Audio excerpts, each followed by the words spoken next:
And yes, I've got a Filmtastic February t-shirt on, but well, why not? Hello, my name's Duncan, and welcome to Back Away from the Donkey and Bath Books. Hopefully there's some reasonable daylight coming in today, and today I've solved it. Finally, I always struggle with where to put the books when I'm doing these videos, because obviously the main desk is here, and chairs and stuff, but I found a decorating table, so I've now got a decorating set. So if you hear that noise there, that's what that is, and that's got my books on. So I've got somewhere to put them without them piling everywhere. But yes, today's video, this pick and mix is, I can't use the term a pile of possibilities because Gavin has trademarked that. So these are my pickups I'm going to do, and some of my prospective reads. So I'm terrible at planning what I'm going to read because I normally change my mind at the last minute, but I've got some things that have really piqued my interest this month. You know, Horror Mayhem has. I'm not really good at sticking into events, but I was hoping to do a couple of reads for that. And obviously there's Book Trek coming later in the year, which I normally do, which I'm going to do this year, and a few other things that I wanted to sort of try and plan, get back into a certain state of mind. So I think what I'm going to start with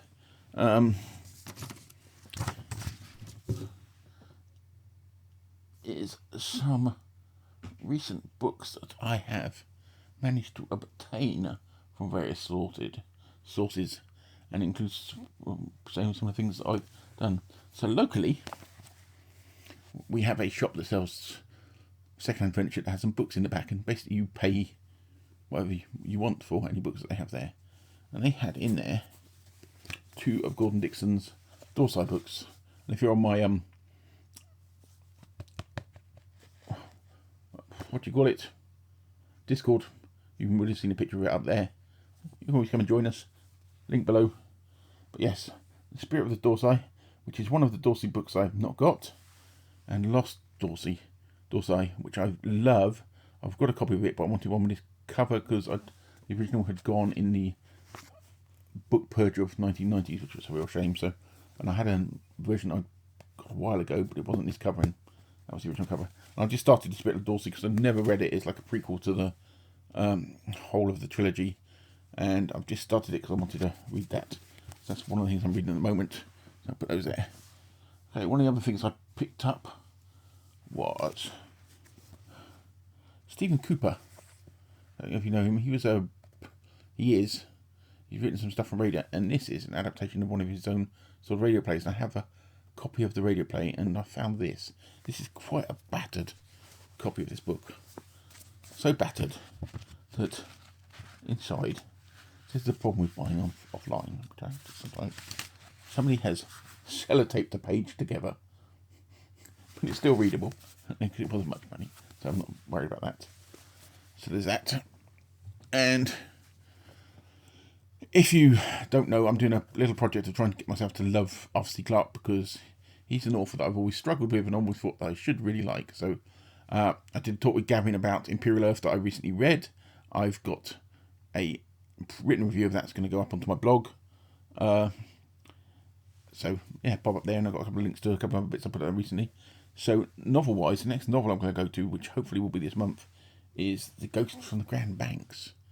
I'm trying to pick more obscure ones, because I'm going to do a bit of a video on my picks for that, so I'm going to do that. At the moment, I have just started, which actually is another book I picked up this month. Just got to find it.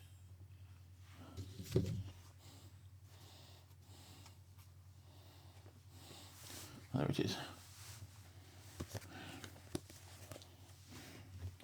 The Best of Arthur C. Clarke, 1956 to 1972, with this wonderful Jim Burns artwork on the front. I've just read the first story, and I'm going to be doing some videos on this. I'm going to do, I think there's 7 stories in there, so I'm going to do a section of 6 or 7 videos, like one a day. Well, they'll be released one a day. I'm not going to record one a day, and basically just talk about the individual stories and how it develops, because it starts from the earliest to latest, and hopefully it'll be quite an interesting thing to do. And I said this was one that I picked up before part of that project. I need to do a video on all the projects I'm partway through and haven't finished, and need to sort myself out on that. Okay, and the other book I picked up offline was I didn't realise this was a hardback. I thought I picked up a paperback, but it was just a cover. And I'd recently doing a Colin Greenham one, one of the Plenty books, which I'm going to be doing a buddy read with. I saw this one and I loved the cover, which is Sailing Ships in Space. I didn't realise this was a hardback, but actually it's in really great condition. Need to put a protective cover on the thing. So the fact it is, I'm quite happy with that. It was really didn't cost me much at all. This put me in mind of, there is a Doctor Who episode of Peter Davison's stint as Doctor Who, and he is on a ship that he thinks, they end up on a ship that they think is like a Roman barge or something, and then they go up the top and it's actually in space, and it's this race of all these different ships. I don't know what that episode's called. I need to find a copy of it, so I've got a load of them on DVD, but that's what that put me in mind of, and that's why it appealed to me. If anybody knows the episode, please tell me below. Okay, and the final one of this lot is Blame Gavin for This. And this is one of the books from V, the TV series. This is one of the sort of tie-ins, and this is a Chicago conversion, which I think is book 4. I've got 2 or 3 of them anyway. And if you saw a comment, I think Gavin left on my last pick a mix. Oh no, bookshelf tour, because I had some of the V books, and for some reason it encouraged me to pick up another one. Okay, so I've got blamed for something. Okay, so the next bit is for the prospective reads. Does that sound better than TBR? I said, I like the pile of possibilities, but I can't use that one. Prospective reads, I need to think of something. Might have to go to a thesaurus. This also is one that I picked up recently as well. Okay, so Horror Mayhem. It's an event which was been done for a few years. And it's in sort of memory now of Scott Bryant, of the Bookish Bryants, who sadly left us last year, I think it was. So quite a few people doing it. And I'm not going to dig deeply into this, but there's a few books that sort of made me interested. I can sort of tag on to them. So I will put a link below to all the people involved in it. And it's a good one. It's just a horror reading event. So I'm planning on reading a lot of short stories, because I'm doing a lot of short story stuff at the moment. And this, I've got a great Tim White cover on there, though I'm not sure why the woman's in her underwear. Okay, this is New Tales of the Cthulhu Mythos, and edited by Ramsey Campbell. And when this was originally published in 1980, this is 1990 version, none of the stories have come out before, and we have stories by the likes of Stephen King, A. Star Pools, A. Anastasio, Brian Lumley, a Basil Copper one, a T. Klein one, a Lovecraft one with some with Martin Warnes, David Drake story, and a Ramsey Campbell one. So, and the reason I picked this up was because when I first got reading Lovecraft, I did it via these copies that were published in the early 80s, which I have, all with lovely Tim White covers on, which was these omnibuses. The third one here, I don't know where the second one is. And obviously, that new one sort of matches that one. And apparently there's a couple of other ones afterwards, all with these lovely Tim White covers. And if you don't know Tim White as an artist, he did a lot of stuff in the 70s, 80s, and especially through the 90s. He did all these, obviously. And sadly he died 2002, and he was only 50, I think. Really, really sad. But if you do a search for his work, you've probably seen something around somewhere, and it is really, really good. So yeah, so that was one of the things I was thinking of for the Horror Mayhem. The other one, and this is another friend of mine's fault, he was after a copy of a film called The Vordalak, which is a French film that was done last year. And it was written like 50 years before Dracula. I know Vampire Myths appeared before there, and it's the film is meant to be really, really good. If you want to watch the film, it is now on in the UK It is now on all four for streaming for free, obviously. It is still there now because I'm watching it this weekend. But I went in search of the original story.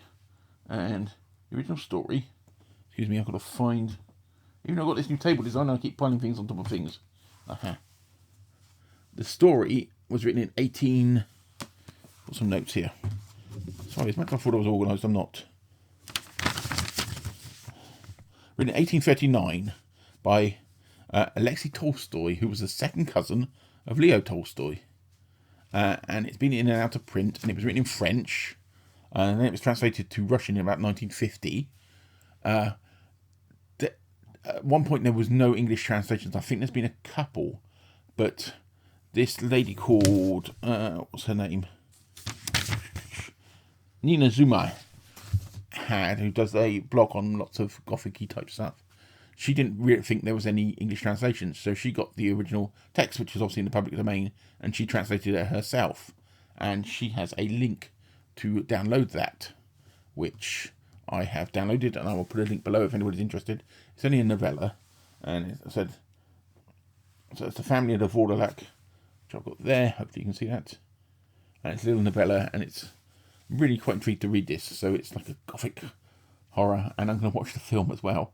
The film is done. I saw the trailer for the film, and it looks really quite bizarre. It's only about 90 minutes long, but a French horror film about a vampire-esque type thing. Yeah. So that is the one I am 100% going to read for this event. It's going to be one of the next things on my list to read, I think. So anything else for Horror Mayhem I'm going to read is the Ramsey Campbell book, not Ramsey Campbell, the Cthulhu one. And then if I get time, I was considering, I've had this book for years, even if it's just a few stories from here.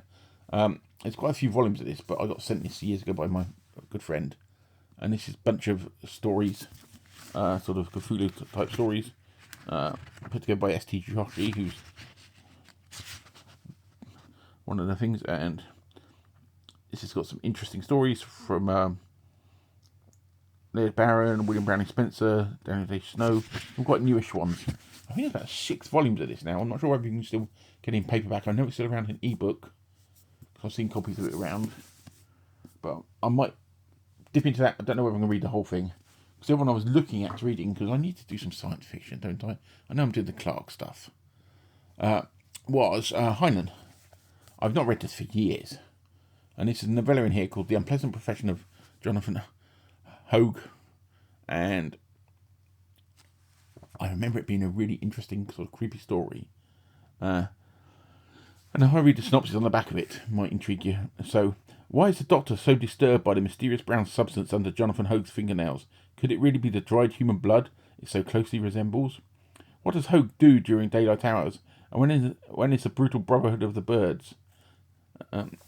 So, yeah, it's a novella. How many pages is it? Because it's got some other stories in it as well. So I've not read it probably since I originally read it, which would be early 80s. It's about 100 pages long. So I'm hoping to probably reread that one because I've not done it for a while. Then my other sort of normal possibilities for the month of my things. I got this book. This is like a biography of Philip K. Dick, but it's not like a normal one. It's more delved into mine. Apparently it reads quite strangely, but in a good way.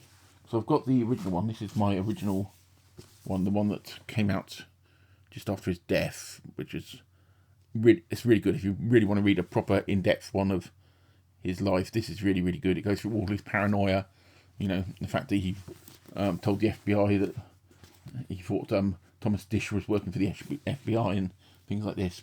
But it's a really interesting story. But this one's just apparently meant to be quite a sort of surreal one. So I'm hoping to get to that this month or next month. I think of stuff to read. Oh, the other thing is, I've got on its way to me is volume 2 of this, which is Captain Britain. I've got a thing. I love Captain Britain in his lion egg suit. Yeah, I'll tell you about that when So I've got volume 2 of this finally, because it's been really hard to find that wasn't listed at like £140. So when that arrives, I will be reading that as one of my comic readings of the week. So yeah, that is about it. Really, did I have anything else on my notes? It's a weird pick and mix. I feel like I've gone too dark. It feels like it's gone dark in here.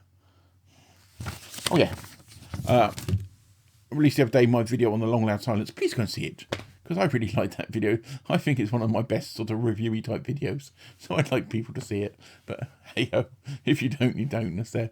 I've got some interesting stuff coming out this week, hopefully, but I'm not going to promise and things that I can't do. But that is my sort of vaguely prospects for this month. But definitely, I said the Vordalak one is 100% going to be read. Anything out after that is subject to change, but I think I probably will stick to it. The R.C. Clarke one, so partway through, need to finish off the Dorsey book, and I've got some. That's about it, really. I've got some writings up on my blog, some recent things that I've dropped up about. Long Loud Silence, there's also a companion piece set up on the blog review, so if you don't want to watch the video, you can go watch that. But I will put some links down below. And I am now rambling. But if you want to ramble at me, come and join me on Discord, or just send me a message, because my email address, as always, is down below and stuff. I'm talking rubbish now, aren't I? But yeah, Captain Britain. We all should be more on Captain Britain. And he was not just a Captain America rip-off, I can tell you that. Just let me ramble. Captain Britain, I wasn't big into like superhero stuff. I used to read things like 2000 AD in the 70s. But I picked up Captain Britain off the stands because it sort of appealed to me. And getting back into it, which I have been for the past sort of year, really, really good. And in some ways I prefer it to the newer one. I read more of the newer one, which Alan Moore did some stuff on him. In some ways I prefer the earlier version. But it's got Chris Claremont did loads of writing on this. Anyway, I am now rambling. I am going to leave you all now. This is Saturday afternoon, so hopefully it's going to be out. This video's out tonight or Sunday morning. It will be. And then I've got about 3 or 4 coming out this week. Anyway, I will speak to you all very soon, and have a good weekend and enjoy whatever you're doing. So bye for now.